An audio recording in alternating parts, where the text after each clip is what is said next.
Okay, so the point of this video is to revisit this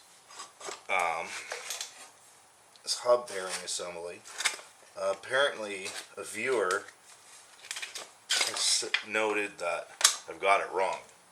So that's not good. We can't put a video out like that. I've taken down part 4 of this series, and he's saying I have them wrong.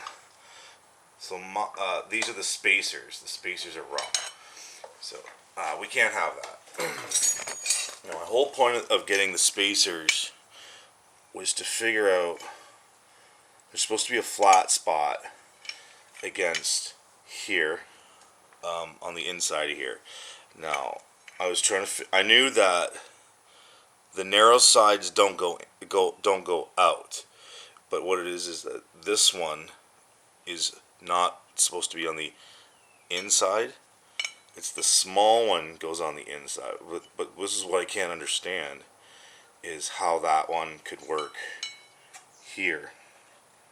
It's because of the way it'd move around. But the book shows so I had the right sides. I think the flat sides should be out, and the narrow sides go in for sure.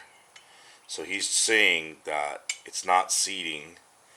And with these collars, I guess, so this flat side looked like it worked in here. But he's saying it's not going to seat. So, but the big one on the outside, you got this big flat one, and I can't, the book is there, and it does show this flat one, this big one here, on this side against the swing arm. So we're going to go with that. It snaps in. This snaps in. My only concern was how small this is. I mean, obviously not the narrow side isn't going to go against that bearing, but that's still the narrow side going against this bearing. So, and of course they both still snap in because they have to be the same size, obviously, to carry the axle. So, but we're going to try it like this. So this is a revised version of part 4. So we're going to put the big spacer collar on the left side of the hub sprocket assembly that goes against the swing arm, and we'll put this smaller one in here, and just make sure we get seated properly. And that should seat better. So the viewer is commenting there, and I'm not erasing the comments, even if they're the rude ones. So he's actually come out and finally said, and he's correct, it's just seated better. I never had a problem with the axle. It's just he's noting that it seats better.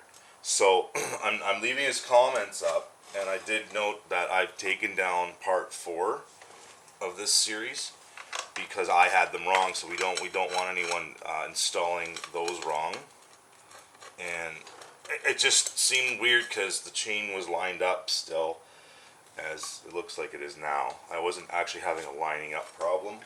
The problem is that it was over tightened by the previous owner, and the original collars kind of smashed into each other, and they basically they destroyed the original bearing in that original setup. So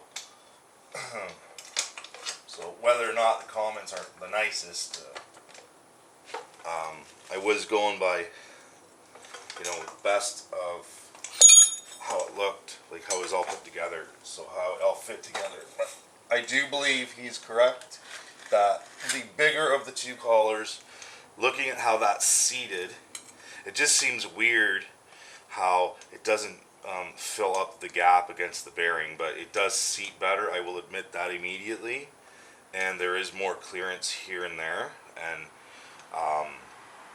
so I don't think I can put this on together and finish the video before my camera runs out, but I'm going to get this axle on and make the next video a new completion video. And so stay tuned. But I do believe, yeah, so your larger collar sleeve They do go flat side out and narrow sides in. I was correct on that. That is common sense, because if you flip that around, you'd be putting the narrowest piece against here and the narrowest piece into that bearing, and you would just chewed the bearing back up. What the viewer is correct about is the big one, and he didn't really say, he just said flip them around. The big one goes on this side between the sprocket and the swing arm, and the smaller collar goes in here to help seat it better. He's correct on that, and I've been corrected, and figured it out. We're going to get this on properly and then do an extra video when it's all together, and follow up. Okay, so stay tuned.